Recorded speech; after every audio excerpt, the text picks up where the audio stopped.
Welcome to MusicGuru, where rock and metal never die and every classic note still matter. Would Metallica get signed in 2025? So what if Metallica showed up today, unknown and unsigned, no legacy, no master of puppets, just a new hungry band dropping a brutal demo into a crowded, fragmented musical landscape? Would anyone notice? Would a label take a chance on them? Or would they just be another band on YouTube, on social media, trying to build up a big enough following to pay the bills? So let's rewind. Back in 1981, driven by the do-it-yourself energy of the underground tape trading scene, Metallica made a name for themselves with their first album, Kill 'Em All. This was a fast and unapologetically aggressive album shaped by punk and hardcore and a total disdain for radio play or commercial bells and whistles. They didn't have pop hooks. They didn't have a pretty frontman. All they had was conviction in their music that was formed not only out of their passion for heavy metal, but by their understanding of what really drove the engine of the underground scene. And even then, Metallica weren't really taken that seriously by the mainstream until 1991's Black Album. So it took them nearly a decade of grinding and the underground scene before they hit what we would call the mainstream. So these days, in 2025, the music industry is a completely different beast. Artists don't necessarily need a label anymore to release their music, but they do need a label if they want to become a household name. For the most, gatekeepers have changed. Streaming and algorithms, TikTok trends, and Spotify, these are what kind of create bands these days. So a band like Metallica that dropped a 7-minute thrash track would probably be filed away as a metal niche unless they were able to catch the algorithm and the public sentiment at exactly the right time, which is pretty much what happened to them in the 80s, even though it was a completely different series of platforms.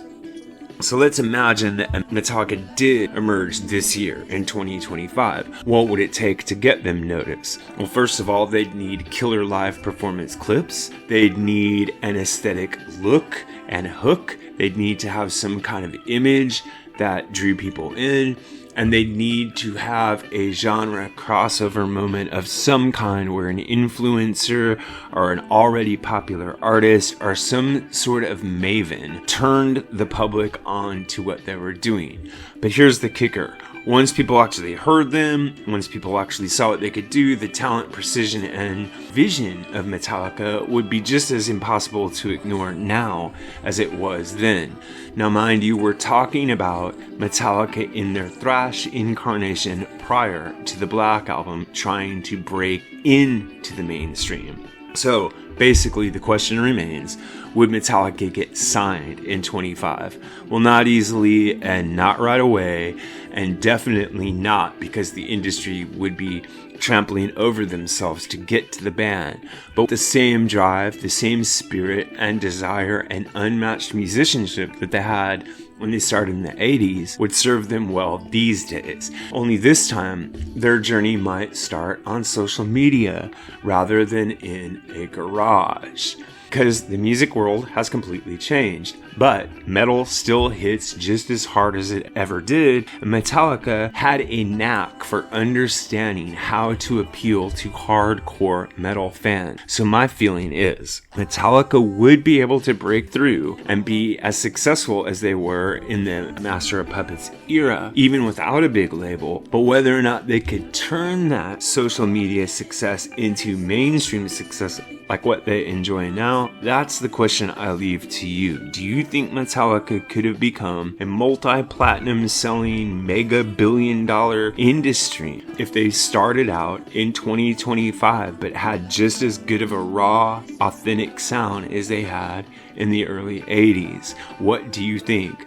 Would Metallica survive the algorithm era, or would they vanish into the streaming void? Let me know in the comments. Like I said, I think that they would not have that big of a problem in building up a following, but I think that it would be harder for them these days to break through into what we call the mainstream. This is what I think, but what really matters is what you think.